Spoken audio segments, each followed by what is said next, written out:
तो चैप्टर 5 में भी सुकरात वो जो गार्जियन तबका है उसकी ट्रेनिंग और उसकी ज़िंदगी से रिलेटेड जो बातें हैं उसको कंटिन्यू करेगा। सुकरात 3 बातें करेगा जो यानी यूनानी माशरे से टकराने वाली बातें।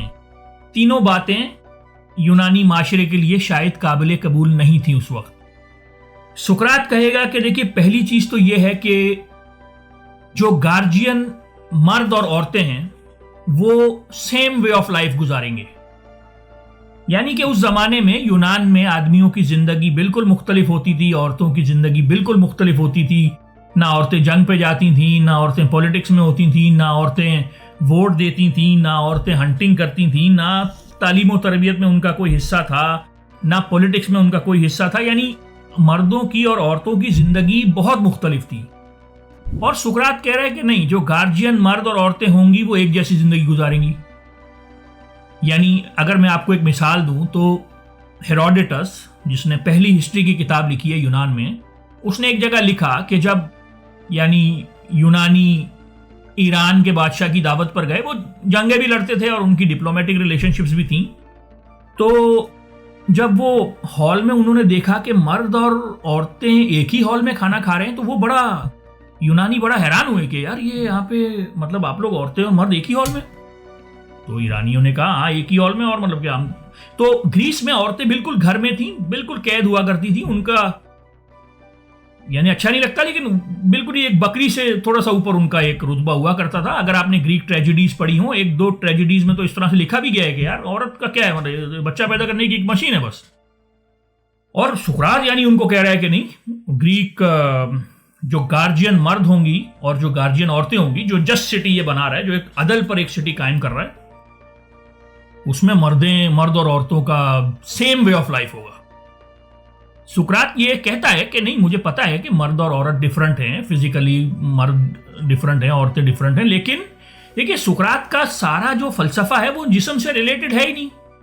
यानी सुकरात तो सोल को देखता है, और सोल तो मर्द और औरत का सेम है। तो इसलिए वो कहता है कि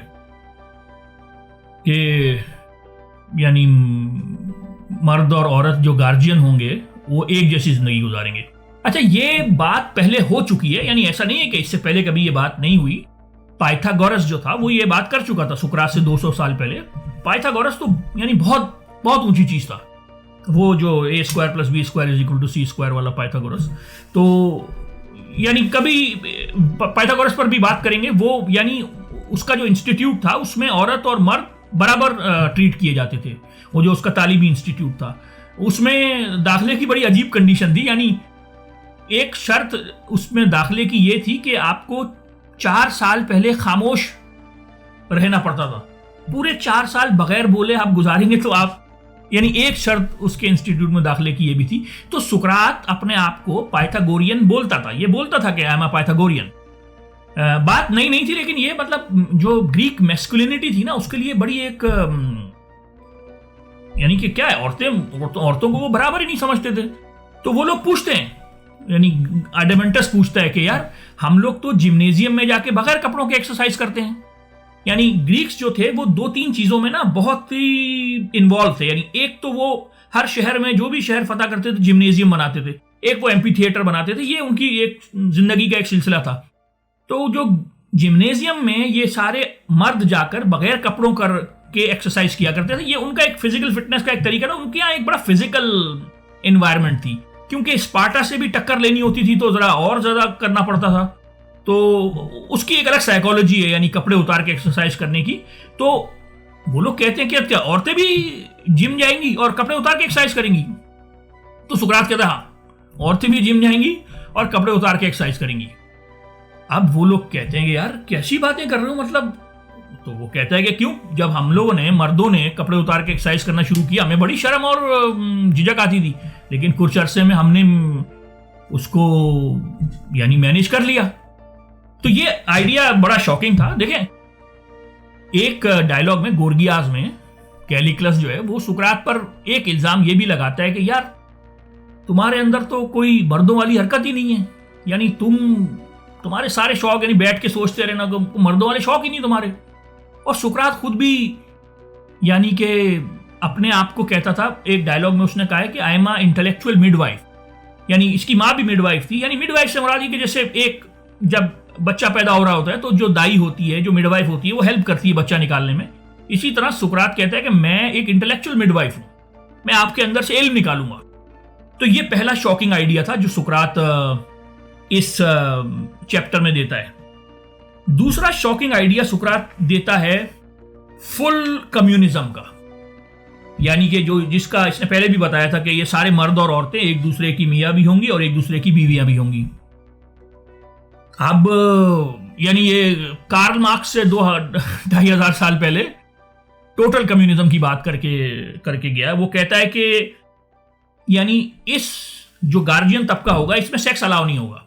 हम लोग स्पेशल फेस्टिवल्स अरेंज किया करेंगे, उन फेस्टिवल्स में जो गार्जियन मेल हैं और जो गार्जियन फीमेल हैं उनकी शादी करवाई जाएगी, और शादी की ड्यूरेशन सिर्फ इतनी होगी जितनी देर में सेक्स हो जाता है, और सेक्स का सिर्फ मकसद बच्चे पैदा करना होगा। और टॉप के गार्जियन की मेल की टॉप की गार्जियन फीमेल से शादी करवाएंगे ताकि जो बच्चे पैदा हों वो अगली नस्ल पिछली नस्ल से भी आगे हो।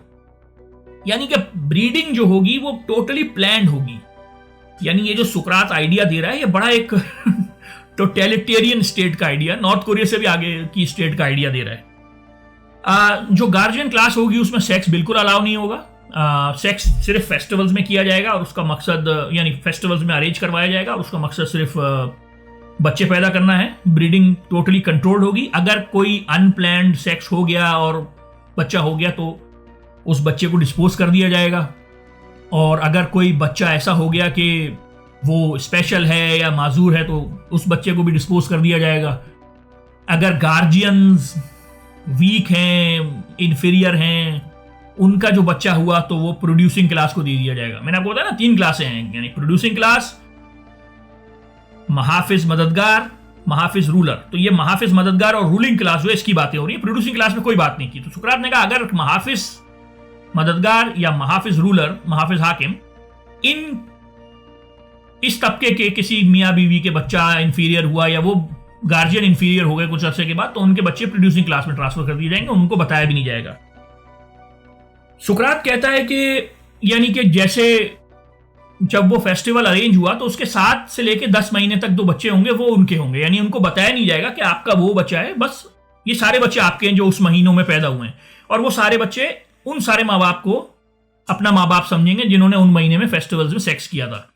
यानी कि ये आइडिया टोटल एबॉलिशमेंट ऑफ फैमिली है। अब देखें, फैमिली जो थी वो बड़ा एक स्ट्रॉन्ग यूनिट था ग्रीक लाइफ में, यानी अपनी फैमिली पे फख्र करना, अपने नाम के साथ अपने बाप का नाम लगाना। बल्कि बहुत सारे डायलॉग्स में जब किसी को बुलाया जाता है तो सन ऑफ इसकर, मतलब कि बड़ा फैमिली मानी मर्दा, वो बड़ी मैनली सी सोसाइटी थी। वो अपनी फैमिली को उसको बड़ा वो करते थे कि मैं इस फैमिली से हूँ, मैं इस फैमिली के लिए ये करूँगा। तो वो यानी सुकरात कह रहा है कि कोई फैमिली नहीं होगी, बल्कि सुकरात ये कह रहा है कि पूरा शहर एक फैमिली होगी। यानी कोई किसी का गम, किसी का अपना गम नहीं होगा, पूरे शहर का गम होगा। यानी कोई मर गया तो वो सबका मर गया, यानी क्योंकि आपको तो पता ही नहीं ना आपका बाप कौन है, एग्जैक्टली आपका बाप कौन है। आपको एक रेंज पता है कि भाई ये सारे हो सकते हैं मेरे बाप। तो जब कोई मरेगा तो वो गमी सबकी होगी, जब कोई खुशी होगी तो वो खुशी सबकी होगी। तो ये बड़ा एक बहुत ही रेडिकल आइडिया था। सुकरात खुद वैसे सबको पता है कि वो अपनी बीवी की और बच्चों की इतनी ज्यादा केयर नहीं करता था। यहां पर सुकरात एक बात और भी कहता है कि बच्चों को ये बड़ा जरूरी है कि हम लोग जंगें दिखाएं, यानी अगर कोई जंग हो जाए तो बड़ा सेफ तरीके से, यानी ऐसा नहीं कि बच्चों को फंसा दें हॉर्स बैक पर जहां से वापसी भागने का रास्ता हो, लेकिन बच्चों को ले जाकर जंगें जरूर दिखाएं। यानी जो गार्जियन बच्चे जो हम ट्रेन कर रहे हैं उनको जंगें दिखाना जरूरी है। और सुकरात यहां पर यह भी कहता है कि अगर कोई गार्जियन किसी जंग में किसी किस्म की बुजदिली दिखाए, पीठ दिखाए, भाग जाए तो फिर वो गार्जियन नहीं रहेगा, उसको फिर हम प्रोड्यूसिंग क्लास में शामिल कर देंगे। वो उसने बुजदिली दिखाई है तो फिर वो बुजदिल वाला आदमी तो गार्जियन नहीं है। तो बेसिकली 2 आइडियाज दे दिए। पहला आइडिया बहुत ही अर्थ शैटरिंग आइडिया था कि यानी कि मर्दों और औरतों की सेम वे ऑफ लाइफ होगी। दूसरा आइडिया फुल कम्युनिज्म, यानी कोई फैमिली नहीं होगी, पूरा शहर एक फैमिली होगा। और तीसरा आइडिया तो बहुत ही, यानी सुकरात बल्कि खुद बोलता है कि हंसना नहीं, पहले सुन लेना मैं क्या आइडिया दे रहा हूं, बड़ा ही मजा का खेज आइडिया है। तीसरा आइडिया सुकरात कहता है कि हमारा शहर उस वक्त तक इस तरह से एक जस्ट शहर नहीं बन सकता जब तक कि इस शहर का किंग फिलोसफर ना हो। यानी हमने आपको बताया था कि जो प्रोड्यूसिंग क्लास है उसमें बड़े कड़े इम्तिहान में से लोगों को गुजार के गार्जियन बनाया जाएगा। गार्जियंस में से बड़े कड़े इम्तिहान से लोगों को गुजार कर और उनका शहर से वफादारी का टेस्ट लेकर कुछ लोगों को गार्जियन रूलर बनाया जाएगा। अब उस रूलर में से एक बादशाह निकालना है, तो वो बादशाह वो होगा जो फिलोसोफर होगा। अब उस जमाने में यानी यूनान में फलसफियों की इतनी इज्जत नहीं थी। यानी अगर आपने एरिस्टोफेनीज का वो क्लाउड्स पढ़ा हो तो वो they were like the laughing stock, उनका मजाक उड़ाया जाता था। बल्कि वो जो सुकरात का इंस्टीट्यूट था क्लाउड्स में, जो एरिस्टोफेनीज का ड्रामा है, उसमें वो सुकरात के इंस्टीट्यूट को आग लगा देते हैं एंड में कि ये जाहिल लोग हैं, इनको मारो। तो ये लोग और सुकरात कह रहे कि नहीं, यानी ये शहर उस वक्त कंप्लीट होगा, जस्ट होगा, जब एक फिलोसोफर इस पे बादशाह बनेगा। तो अच्छा, एक साइड नोट आपको बता दूं कि देखिए, ये जस्ट सिटी जब बनाना शुरू हुआ था सुकरात दूसरे चैप्टर में, तो उसने कहा था कि इसका बुनियादी उसूल यह है कि हर शख्स वही काम करेगा जो जिसके लिए उसके अंदर नेचुरल इंक्लिनेशन है। यानी प्रोड्यूसिंग क्लास में जो फार्मर है, जो कारपेंटर है, इसी तरह जो गार्जियंस होंगे उनका रूलर के अपने काम होंगे। लेकिन यहां पर बादशाह के लिए सुकरात दो काम बोल रहे हैं, यानी वो रूलर भी हो और वो फिलोसोफर भी हो। तो ये एक थोड़ी सी यानी आयरनी है। अब यहां पर चैप्टर 5 में एक 4-5 चैप्टर्स तक सुकरात समझाएगा कि असली फिलोसोफर्स कौन होते हैं, क्योंकि यानी हर जो फिलोसोफर के नाम से बंदा शहर में घूम रहा है वो फिलोसोफर नहीं है। फिर सुकरात यानी अपनी वो थ्योरी ऑफ फॉर्म्स बताता है कि ये आलम जाहिर है, इसके ऊपर एक आलम हकीकत है, उस आलम हकीकत में हर वर्चू की कंप्लीट शक्ल मौजूद है, अपनी कंप्लीट शक्ल में अपने उरूज पर मौजूद है। वो जो उसको रियल्म ऑफ फॉर्म्स बोलते हैं, आलम हकीकत या आलम फहम में जो मौजूद है, वो टाइम एंड स्पेस से परे है। वो रियल्म ऑफ फॉर्म्स जो है वो इटर्नल है, वो अनचेंजिंग है, वो आप अपने फिजिकल सेंसेस से यानी अपने सेंसेस से नहीं देख सकते, ना आप समझ सकते। वो तो एक आलम फहम में मौजूद है, आलम हकीकत जो है। तो सुकरात कहता है कि उस आलम हकीकत की नॉलेज, उस रियल्म ऑफ फॉर्म्स की नॉलेज असल नॉलेज है, और वो जो फिलोसोफर किंग होगा उसके पास वो नॉलेज होगी। यानी हम ऐसे किसी को फिलोसोफर किंग नहीं बना लेंगे। हमारा क्राइटेरिया ये है कि रूलर्स में वो शख्स जिसके पास उस रियल्म ऑफ फॉर्म्स की नॉलेज होगी, वो शख्स बादशाह बनाया जाएगा। अच्छा, मॉडर्न इंटरप्रिटेशन इस डायलॉग की ये है कि फिलोसोफर क्वीन भी हो सकती है, क्योंकि सुकरात ने कहा है कि मर्द और औरतें बिल्कुल एक जैसी यानी जिंदगी गुजारेंगे, तो फिलोसोफर क्वीन भी हो सकती है। वैसे तो ये एक बड़ा यूटोपियन सा आइडिया लगता है कि एक फलसफी बादशाह होना, लेकिन हकीकत में ऐसा हो भी चुका है। रोमन एम्पायर में एक बादशाह था मार्कस ऑरेलियस, वो स्टोइक था, फिलोसोफर था और बादशाह भी था। लेकिन यानी बल्कि कहते हैं कि रोमन एम्पायर का डाउनफॉल ही उसके बाद शुरू हुआ, यानी फलसफी जब बादशाह बन गया। खैर, ये एक साइड नोट था। तो यहां पर ये चैप्टर 5 खत्म होता है। चैप्टर 6 और चैप्टर 7 इस डायलॉग का कमाल हिस्सा है। वो इस डायलॉग का उरूज है बेसिकली। यानी ये चैप्टर 6 और 7 में आपसे कहूँगा कि आप ज़रूर पढ़िए, खुद पढ़िए अगर आपने नहीं पढ़े। मैं ऐसे भी 2-3 लोगों को जानता हूँ जो पिछले 40 साल से रिपब्लिक पढ़ रहे हैं। ये डायलॉग जो अफलातून का है, रिपब्लिक, ये पढ़ रहे हैं और उनको रोज़ाना इसमें से कोई नई चीज़ मिलती है। यानी ये इतना डीप डायलॉग है।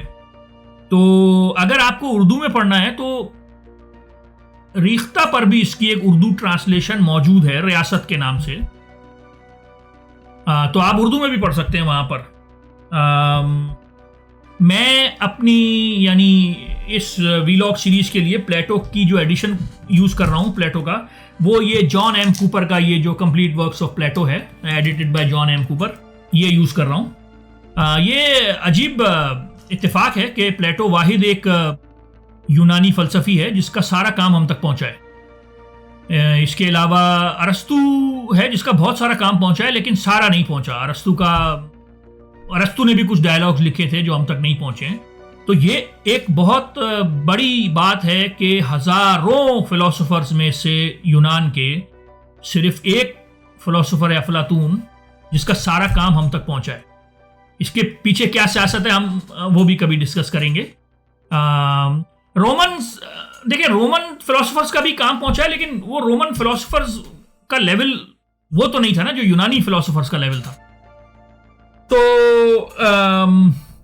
ये चैप्टर 6 यहां से शुरू होता है कि सुकरात जो है वो फिलोसोफर किंग की बात करता है। यानी सुकरात बताता है कि हमें फिलोसोफर किंग क्यों चाहिए और फिलोसोफर किंग ही क्यों जरूरी है एक जस्ट शहर की बादशाहत के लिए। सुकरात बताता है कि फिलोसोफर किंग के पास जो रियल्म ऑफ फॉर्म्स है उसकी नॉलेज होती है। यानी सुकरात का हमने आपको इंट्रोडक्शन में बताया था इस डायलॉग के कि ये आलम में हकीकत है, इसके ऊपर ये आलम में जाहिर है, इसके ऊपर एक आलम में हकीकत है जहां पर हर सिफत अपने कमाल पर मौजूद है। उसको रियल्म ऑफ फॉर्म्स बोलता है सुकरात, और उस रियल्म ऑफ फॉर्म्स के ऊपर एक फॉर्म ऑफ द गुड है जहां पर हर हकीकत यकजा हो गई है। तो सुकरात कहता है सिर्फ फलसफी ऐसे लोग होते हैं जिनको उस आलम हकीकत का इल्म होता है, इसीलिए वो सबसे अच्छे कैंडिडेट हैं मुल्कों को चलाने के लिए। इसके बाद सुकरात एक लंबी तकरीर करता है फिलॉसफी के डिफेंस में। फिर वो ये भी बताता है कि क्या वजह है कि एथेंस जो है ये इतना करप्ट क्यों है, क्या वजह है कि एथेंस में फलसफी नहीं पैदा हो रहे, क्या वजह है कि वो नॉलेज जो हमें देनी चाहिए लोगों को, वो एजुकेशन तो हमें देनी चाहिए लोगों को, हम नहीं दे पा रहे हैं। यानी अच्छे जो बच्चे पैदा होते हैं, जो शार्प होते हैं, जो बड़े एनालिटिकल माइंडसेट के बच्चे होते हैं, उनको हम सियासत में लगा देते हैं, उनको हम पैसे कमाने के लिए लगा देते हैं। सुकरात कहता है ये जो सोफिस्ट होते हैं ये बड़ा इतना दिमाग रखते हैं, इतना सोच विचार करते हैं, हम इनको किसी और चक्कर में लगा देते हैं। सुकरात एक मिसाल देता है एक समंदरी जहाज की, कि एक जैसे समुद्री जहाज है, जैसे एथेंस की मिसाल देता है कि एक समुद्री जहाज है जो एक उसका कैप्टन बूढ़ा हो गया है, उसको अब दिखाई भी नहीं देता, उसको अब सुनाई भी नहीं देता। तो वो कहता है कि जो दूसरे लोग हैं वो कैप्टन बनने की रेस में लगे हुए हैं, कोई तकरीरें सीख रहा है, कोई धक्कम पेल कर रहा है, कोई कुछ करके वो जो तकरीबन मरने वाला एक कैप्टन है उसको खुश करने की कोशिश कर रहा है।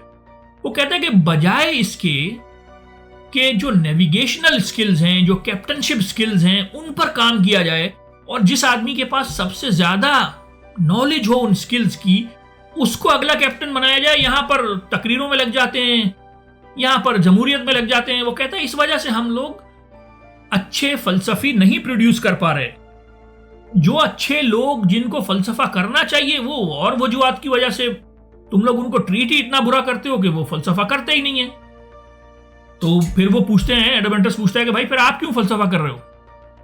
सुकरात कहता है मेरी तो मजबूरी है, मुझे तो गैबी इशारे आते हैं, मैं तो ये छोड़ नहीं सकता, मेरा तो ये काम है, लेकिन और लोगों को तुम इतना तंग करते हो कि वो करते नहीं है। फिर सुकरात ये भी कहता है कि जब एक ऐसे आदमी को कि जिसको यानी समुद्री जहाज चलाने का इल्म ही नहीं है तुम उसको कैप्टन बना देते हो, तो इससे दो नुकसान होते हैं। एक नुकसान ये होता है कि एक तो शिप का नुकसान होता है, वो सही से कैप्टनशिप नहीं कर सकता। दूसरा वो बंदा जिसके पास असल इल्म है नेविगेशन का वो भी बेचारा परेशान हो जाता है, वो भी साइडलाइन हो जाता है कि मेरी कोई सुन ही नहीं रहा है। तो यानी 3-4-5 पेजेस सुकरात बताता है कि एथेंस के साथ क्या मसले हैं, क्यों फिलोसोफर्स को अच्छा ट्रीट नहीं किया जाता, क्योंकि फिलोसोफर्स को अच्छा ट्रीट नहीं किया जाता इसलिए तुम लोग शहर जो है वो करप्ट है। उसके बाद सुकरात बताता है कि असल जो नॉलेज है वो तो फॉर्म ऑफ द गुड की नॉलेज है। मैंने आपसे कहा ना ये आलम जाहिर है, इसके ऊपर एक आलम हकीकत है, उसके ऊपर फॉर्म ऑफ द गुड है, वो खैर की शक्ल है। सुकरात कहता है कि हमारे पास उसकी बहुत सारी नॉलेज नहीं है, यानी हम उसको सही से नहीं जानते हैं, बल्कि वो कहता है कि मैं समझा भी नहीं सकता हूं और तुम समझ भी नहीं सकते हो, ना मेरे पास उसका इल्म है। और उसका इल्म जानना बहुत जरूरी है, क्योंकि वो बियॉन्ड बीइंग है। तो जब तक हमारे पास उसका इल्म नहीं होगा, हमारा इल्म कामिल नहीं होगा। और फिर सुकरात बताता है, एक बड़ी जबरदस्त लाइन है चैप्टर नंबर 6 में, उस लाइन का नंबर है 500D, कि वो फिलोसोफर जो वहां तक पहुंच जाता है ना, फॉर्म ऑफ द गुड तक, वो खुद भी डिवाइन हो जाता है। यानी जिस हद तक एक इंसान डिवाइन हो सकता है, उस हद तक वो इंसान भी डिवाइन हो जाता है। तो यहां पर जो है पोलीमार्कस है और एडमेंटस है, ये दोनों कहते हैं कि नहीं यार, कुछ तो बताओ उस फॉर्म ऑफ द गुड के बारे में, वो जो खैर की शक्ल है, यानी ये आलम जाहिर है, इसके ऊपर एक आलम हकीकत है जहां सारी सिफात कमाल पर मौजूद है, और उसके ऊपर एक फॉर्म ऑफ द गुड है जहां वो सारी सिफात यकजा हो गई हैं। वो फॉर्म ऑफ द गुड की कोई तो मिसाल दो, कुछ तो समझाओ। मैं ऐसे छोड़ रहे हो, कहां हमें हमको तजस्सुस रहेगा, हमें कुछ बताओ। तो सुकरात कहता है कि यार वो फॉर्म ऑफ द गुड तो टाइम एंड स्पेस से ऊपर है, वो तो एक काबिल फहम दुनिया में है, मैं कैसे समझाऊं, यानी इस जाहिरी दुनिया से कैसे मिसाल दूं।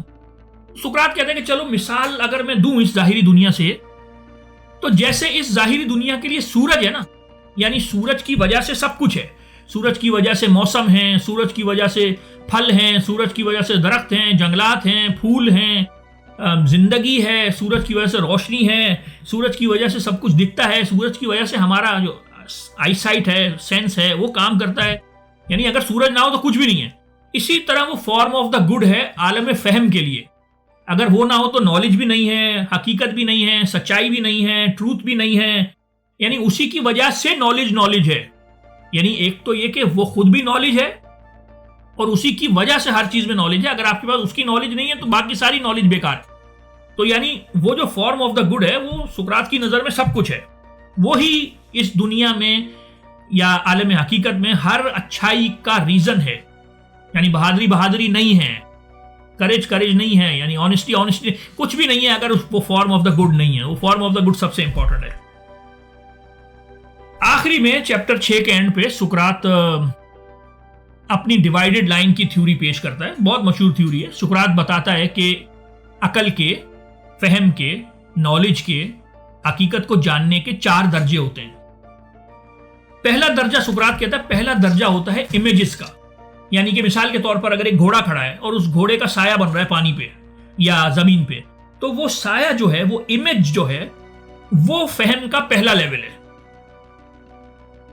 यानी वो इमेज असली तो नहीं है, वो तो असली घोड़े का एक साया है।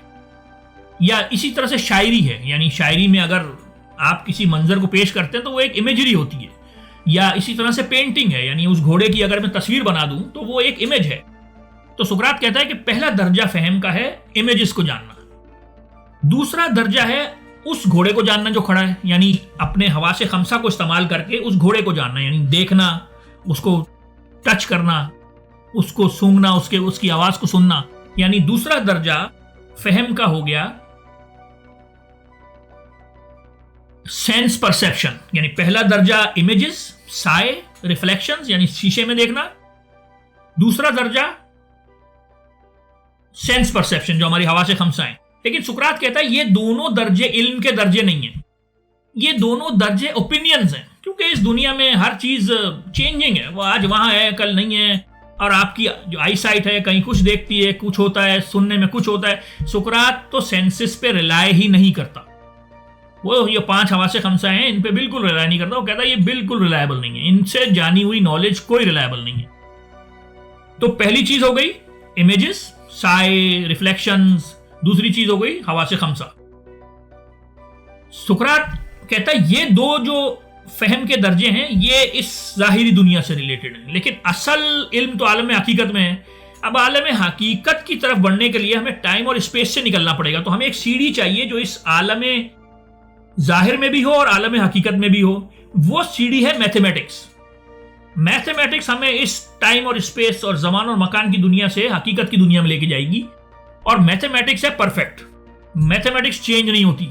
मैथमेटिक्स समझाई जा सकती है, मैथमेटिक्स दिखाई जा सकती है। यानी मैथमेटिक्स जो उसके जो कंक्लूजन्स होते हैं वो रियल होते हैं। यानी अगर पाइथागोरस ने 2500 साल पहले अपना थ्योरम दिया था ट्राइंगल का, यानी A square plus B square is equal to C square, और एक दफा उसको लॉजिकली प्रूव कर दिया था, तो वो आज तक प्रूवन है, वो अनचेंजेबल है, वो डिमॉन्स्ट्रेटेबल है, आप दिखा सकते हैं।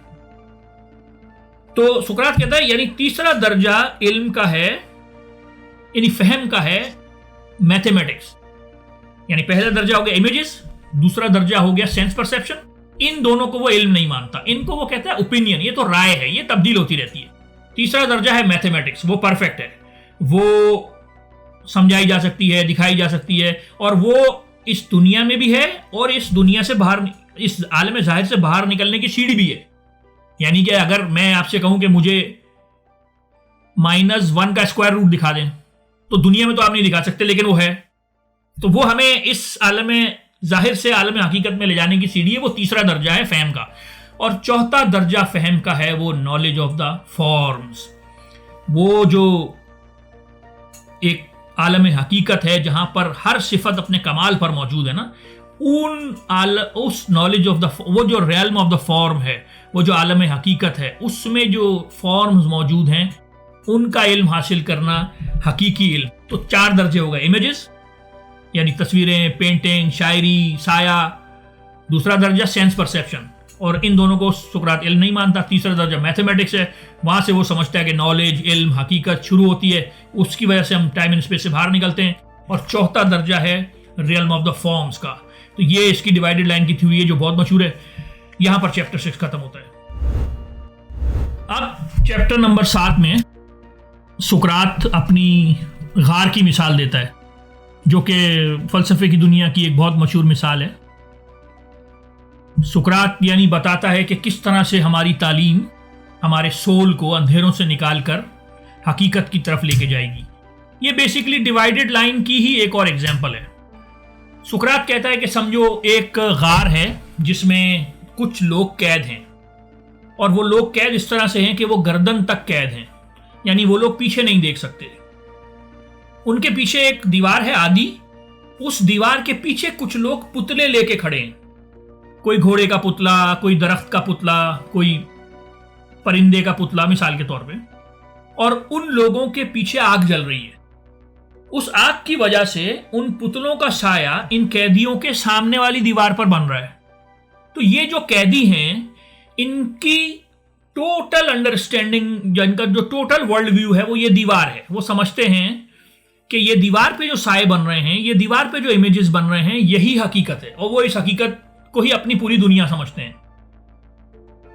फिर क्या होता है कि एक कैदी अपनी जंजीरें तोड़ के उठता है और पीछे की तरफ देखता है, तो वो पहली दफा आग को देखता है। वो बचपन से जेल में कैद, गार में कैद था, उसने कभी आग देखी नहीं थी, तो उसको बहुत कंफ्यूजन होती है। उसकी आंखों को बहुत वक्त लगता है वो अपनी आईसाइट को उस आग की जो लाइट है उससे एडजस्ट करने में, लेकिन बहुत सारी कंफ्यूजन के बाद, पेन के बाद, वो अपनी आईसाइट को मैच कर पाता है गार की जो आग जल रही है उससे। फिर वो जो पुतले लेके लोग खड़े हुए थे उन पुतलों को देखता है। फिर वो कहता है कि बताओ, मैं सारी जिंदगी वो दीवार पे बनने वाले इमेज को हकीकत समझता रहा। मैं समझता रहा वो घोड़ा है, असल घोड़ा है, बल्कि असल घोड़ा तो ये पुतला है, असल दरख्त तो ये पुतला है, असल परिंदा तो ये पुतला है। मैं उस दीवार पे बनने वाले परिंदे को असली समझता रहा। खैर, फिर वो जो कैदी है वो और आगे बढ़ता है और गार में से बाहर निकलने की कोशिश करता है, और वो गार से बाहर आ जाता है। यानी गार से मुराद ये है आलम ज़ाहिर, जहां का इल्म कोई असली इल्म नहीं है। अब वो कैदी आलम हकीकत में आ गया, रियल्म ऑफ द फॉर्म्स में आ गया। यहां हर सिफत अपने उरूज पर मौजूद है। यानी गार में जो घोड़ा था वो कामिल नहीं था, आलम हकीकत में जो घोड़ा है वो कामिल है। यानी गार में जो बहादुरी थी, खूबसूरती थी, अदालत थी, शुजात थी, वो सारी सिफात कमाल नहीं थी, कमाल पे नहीं थी। अब ये आलम हकीकत में आया है तो इसको हर चीज़ अपने कमाल पे दिख रही है। अब इसकी आई साइट ने काफ़ी टाइम लिया चीज़ों को एडजस्ट करने में, क्योंकि सनलाइट एक डिफरेंट फॉर्म ऑफ लाइट है, और वो सारी ज़िंदगी गार में गुजार के आया है। तो जब वो इस आलम हकीकत में आया तो उसने हर चीज़ को अपने रूज पे देखा। रियल में फॉर्म में आके उसने हर चीज़ को अपनी परफेक्शन पे देखा। उसने परफेक्ट घोड़ा देखा, उसने परफेक्ट परिंदा देखा, उसने परफेक्ट दरख्त देखा। तो फिर उसकी समझ में आया कि यार मैं सारी जिंदगी वो दीवार वाले घोड़े को वो और पुतले वाले घोड़े को असली समझता रहा, वो दोनों तो असली नहीं थे, असली घोड़ा तो ये है। फिर बहुत अरसे बाद अपनी आईसाइट एडजस्ट करके, मेहनत करके, पेन से गुजर के उसने आखिरी में अपनी आंखें ऊपर उठाई और उसने सूरज को देखा, जो रियल्म ऑफ द गुड है, जो आखिरी हकीकत है, जो बियॉन्ड बीइंग है। तो सुकरात ने कहा कि मैंने वो form of the good experience करी है, वो बहुत खूबसूरत है। लेकिन मसला यह है कि वो जो लाइट है जो गार से बाहर है, उस लाइट को अंदर नहीं लाया जा सकता। यानी कि मैं तुम्हें वो फॉर्म ऑफ द गुड नहीं दिखा सकता हूं, तुम्हें खुद गार से बाहर निकलना होगा। यानी तुम्हें खुद मेहनत करनी होगी और एजुकेशन हासिल करनी होगी, और उस एजुकेशन के जरिए तुम उस फॉर्म ऑफ द गुड तक पहुंच सकते हो। यानी जो शख्स फॉर्म ऑफ द गुड तक पहुंचा है उस पे लाजमी है कि वो वापस गार में आए और लोगों को गाइड करे। वो लाइट गार में नहीं ला सकता। और मसला यह है कि जब कोई शख्स हकीकत देख के वापस आलम जाहिर में आता है और लोगों को अंधेरे से निकालने की कोशिश करता है, तो उसको बहुत मसला होता है। लोग उसका मजाक उड़ाते हैं क्योंकि अंधेरे में उसको नजर नहीं आ रहा होता, वो हकीकत देख के आया होता है। तो सुकरात यहां पर बेसिकली अपना रोना भी रो रहा है कि मैं कहां हूं, और मैं जब गार में आके, अंधेरे में आके, नीचे आके तुम लोगों को निकालने की, एथेनियंस को निकालने की कोशिश करता हूं, तो ये मेरे पे अजीबो गरीब किस्म के इल्जाम लगा देते हैं। तो यानी सुकरात ये बेसिकली बता रहा है कि 4 दर्जे हैं। कि पहला तो ये कि आप दीवार पे बनने वाले इमेज को हकीकत समझ रहे हो, दूसरा ये कि नहीं भाई आप पुतले को हकीकत समझ रहे हो, तीसरा फिर आप असली घोड़े को देखते हो, और चौथा फिर आप फॉर्म ऑफ द गुड को देखते हो जो खैर की आखिरी शक्ल है। इसके बाद सुकरात इस डायलॉग में बहुत डिटेल में गया है एजुकेशन में, कि कौन सी एजुकेशन देनी चाहिए जिससे हमारी रूह जो है वो गार से निकल के फॉर्म ऑफ द गुड तक पहुंचे। इसमें मैथमेटिक्स पे 5-6 पेजेस डिटेल में गया है। नंबर 1 जो है, ये एक का आदत जो है ये क्या होता है, एक का हिंसा क्या होता है। फिर उसके बाद बहुत ही ज्यादा डिटेल में सुकरात ने डायलेक्टिकल प्रोसेस बताया, क्योंकि डायलेक्टिकल ही के जरिए से आप फॉर्म ऑफ द गुड तक पहुंच सकते हैं। डायलेक्टिकल से मुराद जो उसका बहस व तकरार का तरीका है, यानी कि उसने बताया है कि ये इंतहाई जिम्मेदारी वाला काम है। ये जो बहस व तकरार का डायलेक्टिकल मेथड है, ये हर कोई नहीं कर सकता, इसके लिए खास लोग चुने जाएंगे और फिर उसकी खास ट्रेनिंग होगी। 30 साल से कम उम्र का बंदा ये नहीं कर सकता डायलेक्टिकल मेथड, और फिर इसकी जिम्मेदारियां हैं। तो यानी बहुत ज्यादा डिटेल में गया है कि डायलेक्टिकल मेथड कैसे इस्तेमाल होना चाहिए, कौन लोग कर सकते हैं, क्या ट्रेनिंग होनी चाहिए, क्या ऑब्जेक्टिव होना चाहिए। तो यहां पर बेसिकली ये डायलॉग खत्म होता है। ये डायलॉग नहीं, ये चैप्टर खत्म होता है। चैप्टर 7 का मेन जो एरिया था वो गार की मिसाल ही थी कि किस तरह से आप आलम जाहिर से आलम हकीकत में जा सकते हैं, और आलम हकीकत में आने के बाद फॉर्म ऑफ गुड को एक्सपीरियंस कर सकते हैं। और सुकरात ने कहा कि लाइट आप अंदर नहीं ला सकते, लेकिन जो एक दफा बाहर गया है उस पर फर्ज है कि वो वापस आए और लोगों को हेल्प करे बाहर निकालने में। लेकिन मसला ये है कि जब आप बाहर से अंदर आते हैं तो जो अंदर वाले कैदी हैं वो आपका मजाक उड़ाते हैं, क्योंकि अंधेरे में आपको नजर नहीं आ रहा होता, और उनकी तो हकीकत वो अंधेरा ही है, तो वो समझते हैं कि ये कोई पागल आ गया है। तो यहां पर ये चैप्टर खत्म होता है। चैप्टर 8, 9 और 10 ये तो ज्यादातर एजुकेशन के ऊपर है। यानी कि सुकरात ने बताया कि ये जो जस्ट सिटी हमने बनाई है, इवेंचुअली ये डिजनरेट कर जाएगी, ये खराब होना शुरू हो जाएगी, क्योंकि यानी ये दुनिया जो है ये फ्लक्स में है और यहां तो हर चीज चेंज होती है। तो पहले क्या होगा कि लोग ऑनर के पीछे भागना शुरू कर देंगे। यानी ये जस्ट सिटी तो एजुकेशन के ऊपर बनी है ना, इसका कॉर्नर स्टोन ही एजुकेशन है। सुकरात ने कहा फिर एक वक्त ऐसा आएगा कि ऑनर ज्यादा इंपॉर्टेंट हो जाएगा। यानी जैसे होमर के हीरोज थे जंगों में, अपने ऑनर के लिए, गैरत के लिए, अपनी इज्जत के लिए लड़ना, और वो उस तरह के लीडर आ जाएंगे। उसको नाम दिया सुकरात ने डेमोक्रेसी का।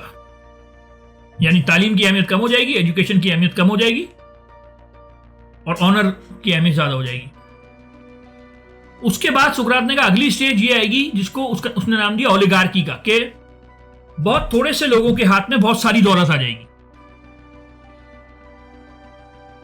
और उसके बाद जो डिजनरेशन की या खराबी की तीसरी स्टेज है वो है डेमोक्रेसी, यानी कि जब बहुत कम लोगों के हाथ में बहुत सारी दौलत आ जाएगी तो इवेंचुअली जो नीचे वाले तबका है जो गरीब से गरीब होता चला जाएगा, उन पर जुल्म होता चला जाएगा, तो वो रिवॉल्ट करेंगे और वो लोग ऊपर आ जाएंगे, तो डेमोक्रेसी आ जाएगी। यानी सुकरात के नजदीक डेमोक्रेसी एक तीसरे दर्जे की बुरी हुकूमत है।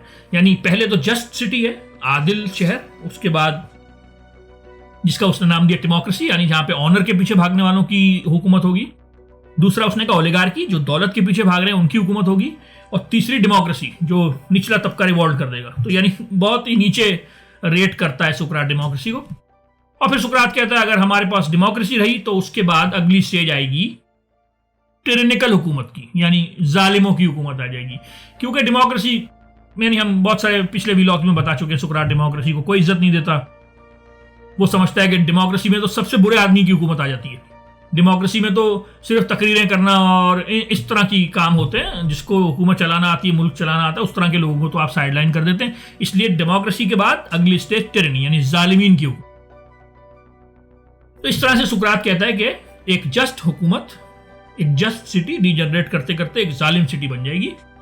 और उसका हल वही है, एजुकेशन है। अगर आप अपना एजुकेशन स्टैंडर्ड पे काम रखेंगे, आप ऑनर से ज्यादा एजुकेशन की इज्जत देंगे, जो एजुकेशन हमने प्लान की है वही करेंगे, तो आप जस्ट रहेंगे, वरना आप डिजनरेट करना शुरू कर देंगे। तो बेसिकली शहर को अगर आपने जस्ट रखना है तो एजुकेशन पे काम करना है। और सुकरात ने कहा इसी तरह एक जस्ट इंसान के साथ भी होगा, वो भी आहिस्ता आहिस्ता डिजनरेट करते करते एक टिरनिकल इंसान बन जाएगा, एक जालिम इंसान बन जाएगा। उसका सोल जो है वो जालिम हो जाएगा अगर उसने एजुकेशन पे काम नहीं, वो ख्वाहिशात के पीछे भागना शुरू हो जाएगा। चैप्टर 9 जो है वो तो पूरे का पूरा एक टिरनिकल इंसान पर है। यानी सुकरात ने बताया कि एक जालिम इंसान कौन होगा। जस्ट इंसान वो होता है जो अपने सोल के रैशनल पार्ट से काम लेता है। यानी सुकरात ने हमें बताया था कि सोल के 3 हिस्से हैं, रूह के 3 हिस्से हैं, रैशनल, स्पिरिटेड और एपिटेटिव, यानी ख्वाहिशात और भूख और वो सब। सुकरात ने कहा कि जो शख्स अपने सोल के एपिटेटिव पार्ट को ज्यादा खुश करता है, यानी भूख के ख्वाहिशात के पीछे ज्यादा भागता रहता है, वो बीमार हो जाता है, वो टिरेनिकल हो जाता है, वो जालिम हो जाता है। और फिर सुकरात ने पूरा नवा चैप्टर बताया है कि वो आदमी फिर कुछ भी कर ले वो खुश नहीं होता। जो ख्वाहिशात के पीछे भाग रहा होता है उसके लिए एंड गोल कुछ नहीं होता, वो ख्वाहिशात में जाता चला जाता है लेकिन वो सेटिस्फाई नहीं होता। तो जो जालिम आदमी होता है, जो अपने सोल के रैशनल पार्ट से काम नहीं लेता बल्कि भूख के पार्ट से और एपिटेटिव पार्ट से काम लेता है, ख्वाहिशात के पीछे भागता है, वो कभी खुश नहीं हो सकता। यानी सुकरात कहता है कि जो जस्ट आदमी होता है ना, भले उसके पास बहुत कुछ ना हो लेकिन वो अपनी ख्वाहिशात को कंट्रोल में रखता है और वो खुश जिंदगी गुजारता है। और जो शख्स ख्वाहिशात के पीछे भाग रहा होता है, भले उसको कितना भी मिल जाए, वो शख्स कभी सेटिस्फाई नहीं होता, वो डिससेटिस्फाइड ही रहता है और वो फिर बहुत ही मिजरेबल किस्म की जिंदगी गुजारता है। और सुकरात ने ये भी लिखा कि ऐसा ना हो कि इस तरह का एक टायरेंट आदमी जो जिसका सोल ख्वाहिशात के पीछे भाग रहा हो, वो अगर पॉलिटिक्स में आ जाए तो वो पहले तो वो सिर्फ अपने लिए बुरा होता है, बाकी फिर वो आवाम के लिए भी बुरा हो जाता है। तो चैप्टर 9 में बेसिकली सुकरात ये बताता है कि एक जालिम आदमी कैसा होता है। जालिम से मुराद ये है कि जो शख्स अपनी ख्वाहिशात के पीछे भाग रहा है। चैप्टर 10 में सुकरात फिर एजुकेशन की बात करता है। वो कहता है कि पोएट्री जो है वो बहुत इंपॉर्टेंट पार्ट है एजुकेशन का। उस जमाने में पोएट्री से ही तालीम दी जाती थी। तो सुकरात ने कहा हम ये होमर और हिसियट जैसे शायरों को नहीं पढ़ा सकते अपने बच्चों को, इन्होंने गलत तालीमात दी है। उसने कहा मैं तो अपने जो जस्ट सिटी मैंने बनाया है, जो सिटी अदल पे कायम की है, उसमें होमर को आने नहीं दूंगा। यानी ये जो उसका हीरो है अकीलीज, हम अपने बच्चों को अकीलीज बनाना चाहते हैं, जालिम बनाना चाहते हैं, अजीब और गरीब हीरो हैं। उसके हमें तो एजुकेशन के पीछे भागना चाहिए, हमें अपने बच्चों के सोल पे काम करना चाहिए। हमें नॉलेज जो सुकरात के यहाँ रेल्म ऑफ फॉर्म की नॉलेज है, जो सुकरात के यहाँ रेल्म ऑफ द गुड की नॉलेज है, वो जो एक आलम हकीकत है, वो जो एक खैर की शक्ल है, उसकी नॉलेज की तरफ हमें जाना चाहिए। ना कि हम जंगों में अपने बच्चों को ये अकीलीज और अगमनमन वाली चीजें सिखा रहे हैं, जो झूठ बोलो, धोखा दो। चैप्टर 9 में एक जगह सुकरात ने यह भी लिखा है कि जो शख्स अपनी ख्वाहिशात के पीछे भागता है ना, यानी मैंने आपसे कहा सोल के 3 हिस्से हैं, रैशनल पार्ट, स्पिरिटेड पार्ट और ख्वाहिशात का पार्ट। जो शख्स ख्वाहिशात के पीछे भागता है और ख्वाहिशात वाले हिस्से को, अपने नफ्स के ख्वाहिशात वाले हिस्से को सेटिस्फाई करने की कोशिश करता रहता है, उसको सच्चे ख्वाब आना बंद हो जाते हैं। ये चैप्टर 9 में एक जगह लिखा है। तो फिर सुकरात कहता है कि ये हमें बहुत ही एहतियात करनी होगी कि कौन सी पोइट्री हम पढ़ा सकते हैं, कौन सी पोइट्री हम नहीं पढ़ा सकते। शायरों को कुछ नहीं पता होता, इनको यानी ये बेचारों को पता ही नहीं होता कि ये क्या चीज़ सही बोल रहे हैं, क्या चीज़ गलत बोल रहे हैं। ये अच्छे टीचर नहीं है। हमारे बच्चे अगर अकीलीस बन गए तो ये तो शहर हमारा जालिमों का शहर बन जाएगा, ये जस्ट शहर नहीं बनेगा। उसके बाद सुकरात चैप्टर 10 के एंड में एक मिथ ऑफ द अर्थ बयान करता है। वो कहता है एक आदमी था, वो मर जाता है, लेकिन किसी ना किसी तरह अल्लाह जो है उसको, जो भी उनके खुदा होते थे, उसके पास ये ताकत रह जाती है कि वो होश में होता है। तो वो देखता है कि मरने के बाद यानी जो लोगों ने अच्छे अमाल किए थे वो उनको अच्छे सिला मिल रहा है, और जिन लोगों ने बुरे अमाल किए थे वो उनको बुरा सिला मिल रहा है।